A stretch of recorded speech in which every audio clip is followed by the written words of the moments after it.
അയ്യപ്പേട്ട വീണ്ടും PJക്ക് അനുകൂലമായ പോസ്റ്ററുകൾ. സംഭവം എന്താണെന്ന് വെച്ചിട്ടുണ്ടെങ്കിൽ അദ്ദേഹത്തെ സംസ്ഥാന സെക്രട്ടേറിയറ്റിൽ തഴഞ്ഞതിനെ തുടർന്നാണ്. അപ്പോൾ പറഞ്ഞിരിക്കുന്നത്, തൂണിലും തുരുമ്പിലും ദൈവമുണ്ടെന്ന് പറയുന്നത് പോലെ ഈ മണ്ണിലും ജനമനസ്സിലും എന്നെന്നും ഈ സഖാവ് PJ. റെഡ് യങ്സ് കക്കോത്ത് എന്ന പേരിലാണ് ഈ ഫ്ലെക്സ് വന്നിരിക്കുന്നത്. ഇതിപ്പോൾ ആദ്യമായിട്ടല്ല PJക്ക് അനുകൂലമായിട്ടുള്ള പോസ്റ്ററുകൾ വരുന്നതൊക്കെ. അപ്പോൾ ഈ PJ എന്ന് പറയുന്നത് കണ്ണൂരിൻ്റെ കുറച്ച് നാൾ ഞാൻ കണ്ണൂരിൽ നിന്നിട്ടുള്ളത് കൊണ്ട് എനിക്ക് മനസ്സിലായ ഒരു കാര്യം എന്ന് പറയുന്നത്, പുറമേക്ക് പിണറായിസം ഒക്കെ ഉണ്ടെങ്കിൽ പോലും ഉള്ളിൻ്റെ ഉള്ളിലേക്ക് ചെല്ലുമ്പോൾ അവിടെ വളരെ കാര്യമായൊരു സ്ഥാനം തന്നെ P ജയരാജന് ഉണ്ട് എന്നുള്ളതാണ്. അതിനെ വെട്ടിമാറ്റിയിട്ടാണ്, പലതിനെയും തഴഞ്ഞും വെട്ടിമാറ്റിയാണല്ലോ ഈ നിലയിലേക്കൊക്കെ പലരും വളർന്നിരിക്കുന്നത്. അപ്പോൾ നോക്കിക്കാണുമ്പോൾ എല്ലാവരും പറയും, പലരും പറഞ്ഞിട്ടുള്ള ഒരു കാര്യം, നോക്കൂ, സഖാവ് എന്നുള്ള രീതിയിൽ സ്വന്തം ജീവിതം അതേ രീതിയിൽ കൊണ്ടുപോയിട്ടുള്ള ഒരാൾ എന്ന് പറയുന്നത് PJ ആണ്. ബാക്കി സഖാക്കളുടെയും മക്കളുടെയും ഒക്കെ നിലയും ആസ്തിയും ഒക്കെ നോക്കിക്കഴിഞ്ഞിട്ടുണ്ടെങ്കിൽ PJക്ക് അങ്ങനെ ഒരു സംഭവമേ ഇല്ല, PJയുടെ മക്കൾക്കുമില്ല. പക്ഷെ അദ്ദേഹത്തിന്റെ ഒരു രാഷ്ട്രീയം അക്രമ രാഷ്ട്രീയത്തിലേക്ക് പോകുന്നു എന്നുള്ളത് മാത്രമാണ്. എങ്കിൽ പോലും ഇപ്പോഴും PJക്ക് അനുകൂലമായിട്ട് ഇത്തരത്തിലൊരു പോസ്റ്റർ വരിക, ഇത് എവിടെ ചെന്ന് അവസാനിക്കും? അതായത് പ്രജിത പറഞ്ഞതുപോലെ P ജയരാജൻ എന്ന് പറയുന്ന വ്യക്തിയെ അത്ര കണ്ട് അവിടെ കണ്ണൂർ ആൾക്കാർക്ക് ഭയങ്കര ഇഷ്ടമാണ്. ജനമനസ്സുകളിൽ P ജയരാജൻ അത്രയും സ്ഥാനമുണ്ട്. ഇപ്പോൾ പിണറായി വിജയൻ എന്ന നേതാവ് ശക്തനാണെന്നും ഉദയസൂര്യനാണെന്നും കാരണവരാണെന്നും കാരണഭൂതനാണെന്നും ഒക്കെ പറയുമ്പോൾ P ജയരാജനെ ഇതുപോലെ സ്തുതിഗീതമല്ല, അദ്ദേഹത്തിനോടുള്ള ഇഷ്ടമാണ് അവിടുത്തെ ജനങ്ങൾ കാട്ടിയിട്ടുള്ളത്.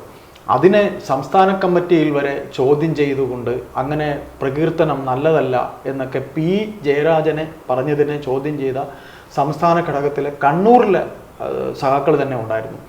എന്നാൽ നമ്മൾ കണ്ട മറ്റൊരു രംഗം എന്ന് പറഞ്ഞാൽ സെക്രട്ടേറിയറ്റ് അസോസിയേഷൻ്റെ ഒരു പരിപാടിക്ക് പിണറായി വിജയൻ നടന്നു വരുന്ന രംഗവും അദ്ദേഹത്തിന് വേണ്ടി അവിടുത്തെ ഒരു ഉദ്യോഗസ്ഥൻ എഴുതിയ പാട്ടും ആ പ്രകീർത്തനവും ഒന്നും ആരും എവിടെയും ചർച്ച ചെയ്തില്ല.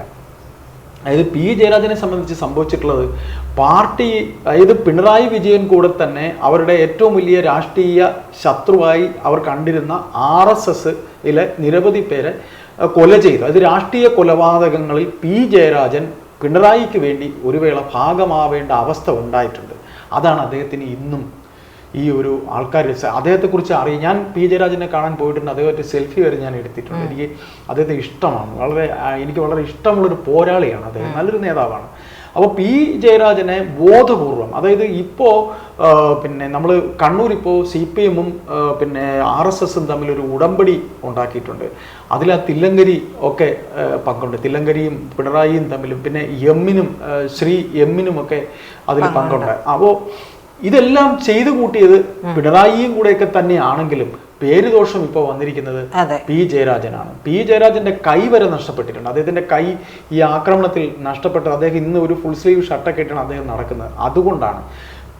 പിന്നെ രണ്ടാമത് ഇപ്പോൾ നടന്ന സംസ്ഥാന സമ്മേളനത്തിൽ അദ്ദേഹത്തിനെ സംസ്ഥാന സെക്രട്ടേറിയറ്റിൽ അദ്ദേഹം P ജയരാജൻ ഒരു മന്ത്രി പോലും ആക്കിയിട്ടില്ല, ഇതുവരെ ഒരു മന്ത്രി പോലും ആക്കിയിട്ടില്ല. ഒരു വേള എങ്ങാണ്ട് MLA ആയിട്ടുണ്ട് അദ്ദേഹം. പക്ഷെ അതിനും അപ്പുറം അദ്ദേഹം മന്ത്രിയാക്കാമായിരുന്നു. എത്ര പേര് ഈ രണ്ട് മന്ത്രിസഭയിലും മന്ത്രിയാക്കി. അല്ല, അദ്ദേഹത്തിന് MLA ആകുന്ന സമയത്ത് അദ്ദേഹത്തിന് എനിക്ക് തോന്നുന്നു പ്രതിപക്ഷത്തായിരുന്നാണ് എനിക്ക് തോന്നുന്നത്. അന്ന് പ്രതിപക്ഷത്ത് VS പ്രതിപക്ഷ നേതാവായിരിക്കുമ്പോഴാണ് അദ്ദേഹം കണ്ണൂർ ജില്ലാ സെക്രട്ടറി ആയിരിക്കെ 2019 ലോക്സഭാ തെരഞ്ഞെടുപ്പിലാണ് വടകരയിൽ സ്ഥാനാർത്ഥിയാക്കിയത്. അത് ഞാൻ പറയാൻ വരികയായിരുന്നു. അതായത് 2019 വടകരയിൽ അദ്ദേഹത്തിനെ സ്ഥാനാർത്ഥിയാക്കിയിട്ട് പാർട്ടി തന്നെയാണ്, മുരളീധരനാണ് അന്ന് ജയിച്ചത്, മുരളീധരനെ എതിരെ നിർത്തിയിട്ട് പാർട്ടി തന്നെയാണ് തോൽപ്പിച്ചത്.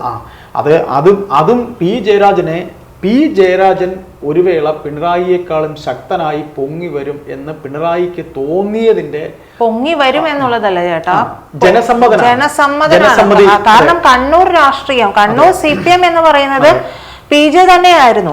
അവിടെ നിന്ന് ഈ പറയുന്നത് പോലെ പിണറായിക്ക് പൊങ്ങി വരണമെങ്കിൽ പിയെ വെട്ടണമായിരുന്നു.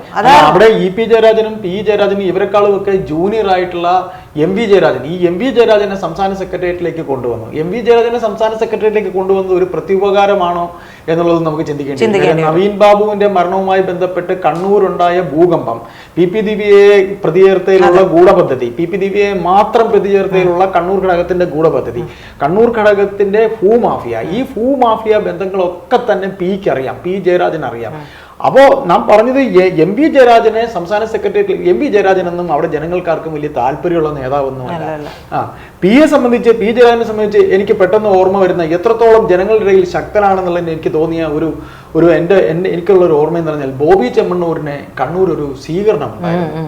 അത് ഞാൻ പ്രീതിയോട് പറഞ്ഞിട്ടുണ്ടെന്ന്. അതൊരു കണ്ണൂര് അവിടുത്തെ ഒരു സ്റ്റേഡിയത്തിൽ ബോബി ചെമ്മണ്ണൂരിനെ അതായത് ഈ ബോബി ചെമ്മണ്ണൂര് അദ്ദേഹത്തിന് മറഡോണയെ കൊണ്ടുവരുന്ന ഒരു ഫംഗ്ഷൻ ഉണ്ടായിരുന്നു. ബോബി ചെമ്മണ്ണൂർ മറഡോണയെ ആ സ്റ്റേഡിയത്തിൽ കൊണ്ടുവരുന്നു. അപ്പോൾ മറഡോണ വരുന്നതിന് മുമ്പ് പ്രസംഗിക്കാനായി ആ സ്റ്റേഡിയം നിറഞ്ഞിരിക്കുക. കാര്യം കണ്ണൂരും കോഴിക്കോടും എന്നുള്ള ഫുട്ബോൾ ആരാധകർ മറഡോണയെ കാണും. മറഡോണ അന്ന് കേരളത്തിൽ ആദ്യമായി വരിക. അപ്പോൾ ഇങ്ങനെ സമദാനിയൊക്കെ പ്രസംഗിക്കുകയാണ്. സമദാനിയുടെ പ്രസംഗമൊക്കെ നിർത്തിയിട്ട് പോകുന്ന രീതിയിൽ ജനം ഭയങ്കര കൂവലും ബഹളവും ഒക്കെയാണ്. വേറെയും നേതാക്കളൊക്കെ സംസാരിക്കാൻ വന്നു. പെട്ടെന്നൊരു പിൻ ഡ്രോപ്പ് സൈലൻസ് വരുന്നുണ്ട്. അതെന്താണ്? P ജയരാജൻ പ്രസംഗിക്കാനായി വരുന്നു. P ജയരാജൻ എഴുന്നേൽക്കുന്നു, പ്രസംഗിക്കാനായി ആരംഭിക്കുന്നു. സൈലന്റ്, വളരെ സൈലന്റാണ്. P ജയരാജൻ പറയുന്നത് കാതോർക്കാൻ അന്ന് അവിടെ കൂടിയ ജനാവലി തയ്യാറാണ്. അപ്പൊ ജയരാജൻ അത്ര കണ്ട് ആൾക്കാർക്ക് ഇഷ്ടമാണ്. ഇത് മനസ്സിലാക്കിയ പിണറായി തന്നെയാണ് P ജയരാജന് ഒതുക്കിയത്. അപ്പോൾ ഈ സംസ്ഥാന സെക്രട്ടേറിയറ്റ് അടക്കുമ്പോൾ P ജയരാജനെ സംബന്ധിച്ച് അദ്ദേഹത്തിന് അത്രയും ജനസമ്മതികൾ, ഇപ്പോൾ കണ്ണൂരത്തെ കമ്മ്യൂണിസ്റ്റുകാരെ സംബന്ധിച്ച് അദ്ദേഹം കണ്ണൂരിന്റെ ഒരു വികാരം കൂടെയാണ്. അപ്പോൾ സംസ്ഥാന സെക്രട്ടേറിയറ്റിലെങ്കിലും അദ്ദേഹത്തിനെ ഉൾപ്പെടുത്തണമായിരുന്നു. അപ്പോൾ അദ്ദേഹത്തിനെ ഉൾപ്പെടുത്തിയാൽ മുഖ്യമന്ത്രിയുടെ വലങ്കയായിരിക്കുന്ന P ശശിയെ എന്ത് ചെയ്യും? P ശശി ഇപ്പൊ അദ്ദേഹത്തിന്റെ കച്ചവടങ്ങളുടെ എല്ലാം ഏറ്റവും വലിയ അമരക്കാരനാണ്. അത് പിണറായിയുടെ കണ്ണൂരത്തെ കച്ചവടങ്ങളെ. കാര്യം പിണറായി കഴിഞ്ഞ എറണാകുളത്ത് നടന്ന സംസ്ഥാന സമ്മേളനത്തിൽ ഒരു പ്രതിനിധിയായിട്ട് പോലും അല്ലാതിരുന്ന, അതായത് സമ്മേളനത്തിൽ ഒരു പ്രതിനിധി പോലും അല്ല, ബ്രാഞ്ചിൽ എങ്ങോട്ടോ ഉണ്ടായിരുന്ന P ശശിയെ പിണറായിയാണ് ഡബിൾ പ്രൊമോഷൻ കൊടുത്ത് സംസ്ഥാന സമിതിയിൽ കൊണ്ടുവന്നത്. അവിടെ മുതൽ പിണറായി രണ്ടാമതൊരു ടൈം മുഖ്യമന്ത്രി കൂടെ ആയിക്കഴിഞ്ഞപ്പോൾ ശശിയെ കൂടുതൽ അടുപ്പിച്ചു. ശശിക്ക് കച്ചവടങ്ങളെല്ലാം നോക്കാൻ ഏൽപ്പിക്കുന്നു.